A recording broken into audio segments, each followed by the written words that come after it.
When it comes to health inspections, dirty restaurants don't like when we start asking questions. And as you can imagine, people don't exactly roll out that red carpet for Restaurant Red Alert reporter Bo Zimmer. But this week, something even Bo has never experienced before. Tonight, we are taking you back to Siam Garden Thai restaurant on Martin Luther King Jr. Street in St. Pete. The restaurant has now been shut down for the third time since 2017.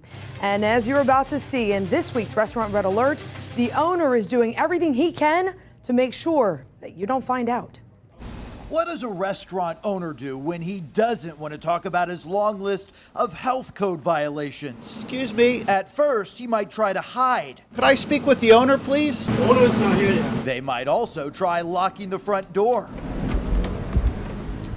But when you do find the owner, be ready to ask your questions fast. Can you tell me anything about all the health code violations? I don't tell you nothing.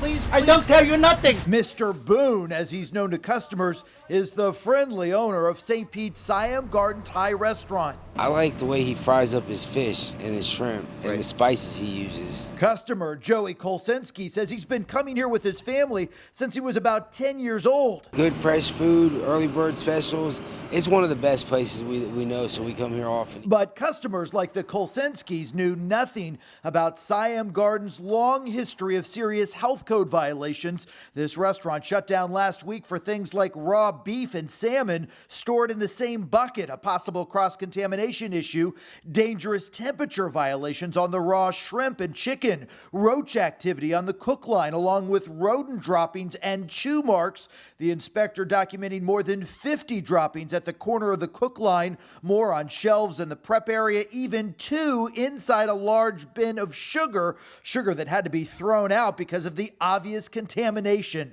Hearing about issues like that, is that a concern? Very much so. Yeah, so we probably won't eat here today, do you think? No, I won't. But this wasn't the first time rodent activity was found around the food. We were also here back in April when an inspector reported finding rodent chew marks on a bag of seasoning, around the dried onions and chili peppers, and inside some small sauce dishes on a storage shelf. Hearing all this, I really don't feel comfortable eating here. Please don't spray us with the hose. It's no wonder Mr. Boone didn't want us asking any questions about his violations and potentially putting the public's health at risk.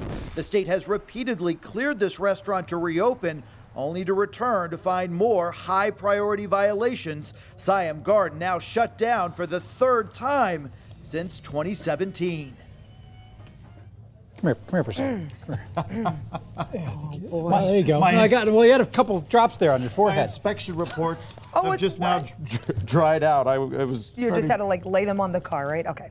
That is, I mean, come on, you got sprayed with a hose? Yeah, and Mr. Boone, he had good aim there. He was actually aiming towards our camera, caused our camera to actually malfunction and shut off. He also took aim at our microphone. What we were asking him about was to see if he had a copy of his health inspection report for customers to see. It's something that every restaurant is required to have and to make available to anyone who asks. Mr. Boone refused. It actually took St. Petersburg police coming out, and they forced him to show us the health inspection report and bring it out as required is under Florida law.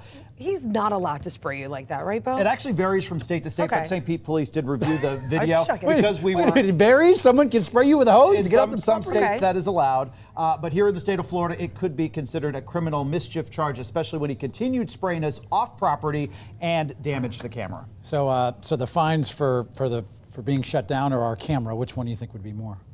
Probably our. Good question. Oh, jeez. Bo, of course, we'll continue this conversation on our YouTube page. We got the entire story right there. We'll be right back.